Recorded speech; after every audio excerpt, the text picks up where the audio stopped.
classmate of Dexter's from West Virginia State. Had just been hired by, is it Handelsman, the real estate people?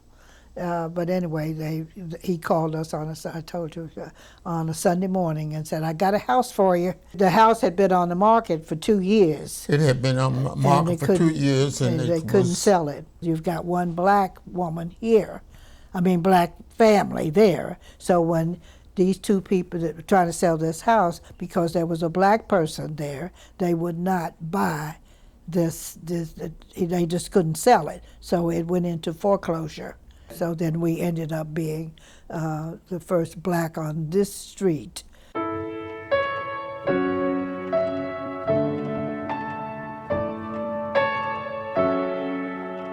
The only thing that we ran into, and it was nothing that was bad, is that Jackie was in maybe the second, third grade, and the teacher was reading something, and she said, what was the story? Oh, I have a little one. Eeny, meeny, miny, moe, catch a. That's what she said. And so the kid said, oh, Jackie, did you hear what my daughter? She didn't know what that meant. She didn't know. It didn't do anything. We didn't teach that. It didn't mean anything so to her. So it didn't mean anything to us. And she never mentioned it to us.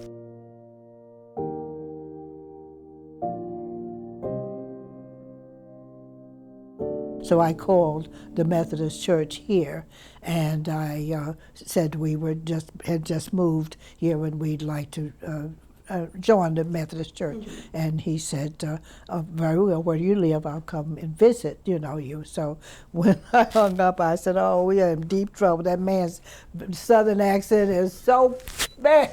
Thick. It was this long. It was so thick. I said, "Oh dear, we are in from Alabama, deep trouble." But he went when I walked in here. When he came here to visit us, he was just wonderful. Reverend Tiller was wonderful. I never forget him, Jim Tiller. Wonderful. We are still in that church.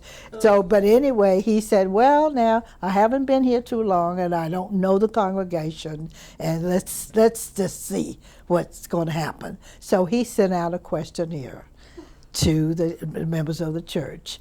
What is your opinion about having communion with with African Americans or whatever we were at that persons time? Of color. And there was only one. One person said that they objected to taking communion. Can you imagine? Only one person taking the communion with we have been in a person of color. And we've been in that church ever since.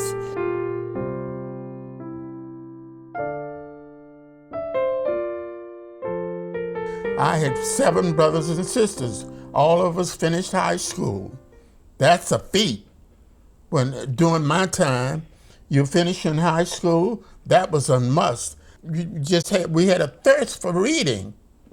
Because that's the way you wanted to go. To go learn. And that's how you learned. And you wanted to stand out and be outstanding.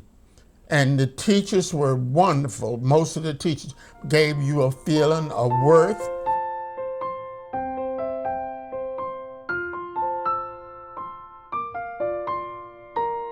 I had my first job when I was 13 years old, taking care of 2 children every day after high school. At the end of high school, I took the bus and went down to what we call South Bluefield, and I raised those 2 little boys. And every day I went there and took care of those children, picked them up from school, and got them their snacks and their homework and put them to bed. I had to read at night and help them with their homework and everything, because they had books.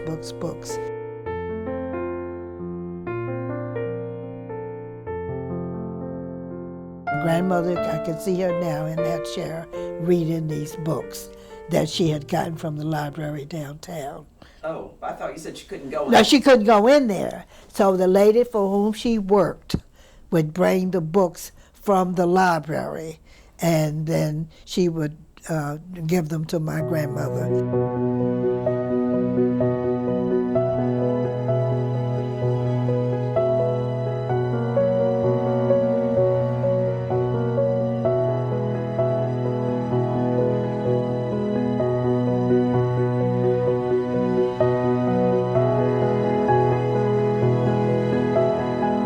We met in Bluefield. Dexter was at West Virginia State College, and the boys hanging out looking for the nice-looking women. At a skating rink. At a skating rink. And we met there, and then I went home and told my mother I met this guy, and so my mother was a beautician, and she was talking to her customer there, Mrs. Joyce was her customer that day, and she says, "Oh my goodness, I can see her now."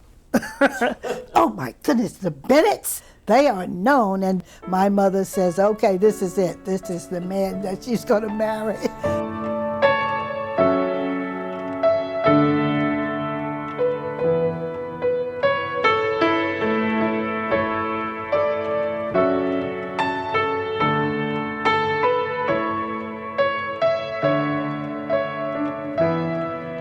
So the Urban League saw that I had the promise and all, and they said, "I think it's time to integrate some of these other schools."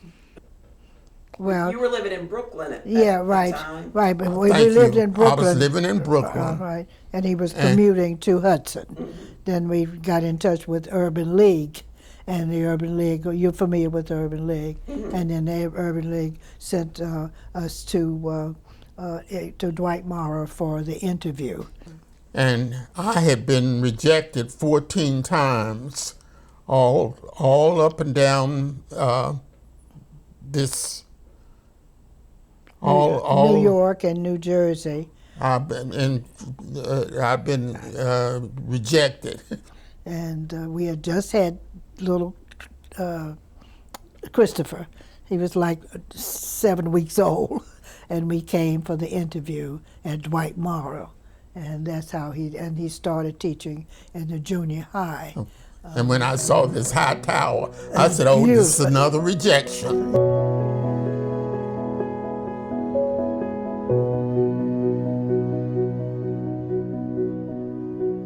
What was your teaching philosophy? What were your credos? I was firm and fair with students. I wanted the kids to learn and to love learning, because that's the way I had it.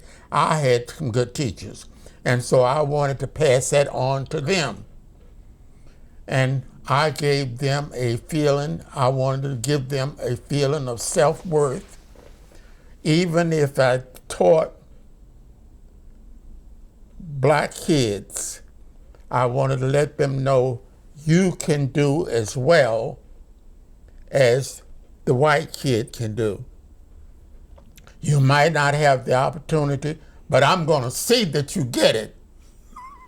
I never will forget this kid was going to Stanford, and because I taught some exceedingly bright kids.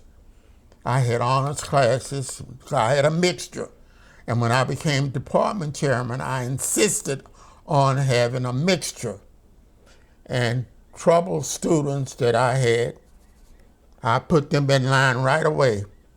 You in this room, you're going to do as we say, and that's exactly what respect. That's what they said. And yet you give them a feeling of worth and accomplishment. I used to say to them, if we're going to study Macbeth, I want to give you some history about Shakespeare. And we talk about Shakespeare. I said, and I want you to remember one of your favorite passages in Shakespeare. Do you know that some of those students are girls walking down the hall? Out, damn spot.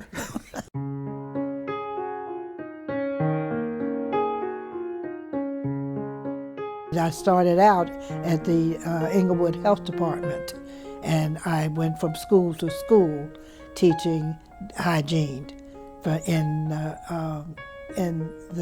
public schools in Englewood.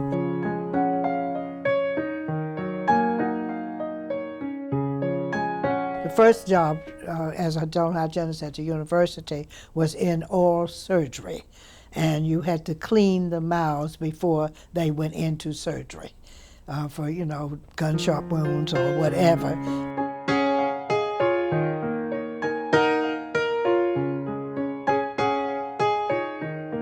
AIDS came along, one of the doctors came to me and asked me, would I consider making a clinic, opening up a clinic for AIDS people, because dentists did not want to work on AIDS patients. So at Martland Building, that's the old hospital that's a part of University Hospital, I set up that clinic only for AIDS patients. And I worked there as a dental hygienist and as a supervisor. Did you have any qualms about that? Not at all. And I'm still in touch with some of those people that survived that clinic, and they were just so grateful to have a place to go, because you had AIDS and you were right in the hub of it in Newark.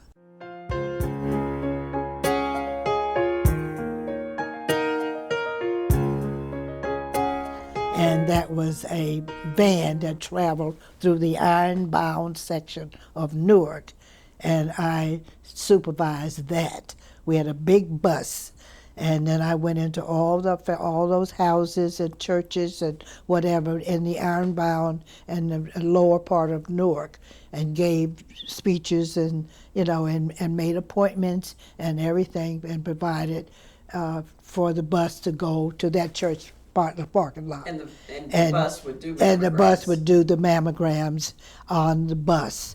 Y'all have done so much good. Do you look back and think you just... I do. I do. You did good. I do. Well, thank you. I think both of us have really done, we've contributed. I look back again on those two little boys that really started me out of caring and cleaning. And one cute thing I always think about is that they had such a beautiful home, and naturally our home would not have been what theirs was. And I said, when I have a bathroom, I'm going to have those shiny faucets.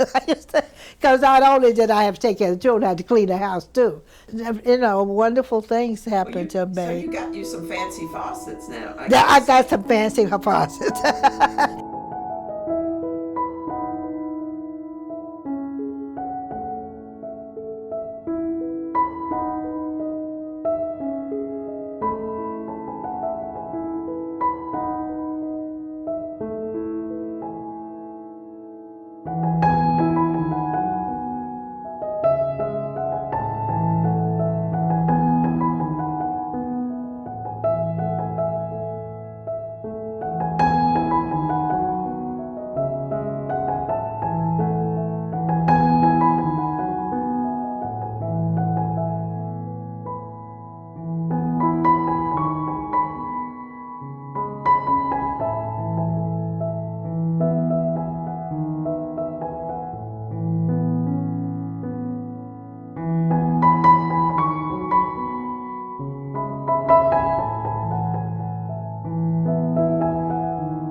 I made the right choice at the time. I didn't know about it. I had reservations about it, but on the other hand, it's been good to me. And one of Dexter's doctors, he was looking at that we lived in Haworth. He says, "I want to live in Haworth so badly." A lot of people wanted to move to Haworth. Yeah, certainly a wonderful place to live. I mean, Dexter is known for walking, and we have made so many friends here. And then with me working the Board of Election, everybody in town knows me now. And I get such good things from them. One young lady came last time, and she brought her kid, and she says, "I want you to meet Mrs. Bennett. I did my first voting, and now I'm bringing you here the first time to vote." So just lots of good things have happened to us here in Haworth. It's home.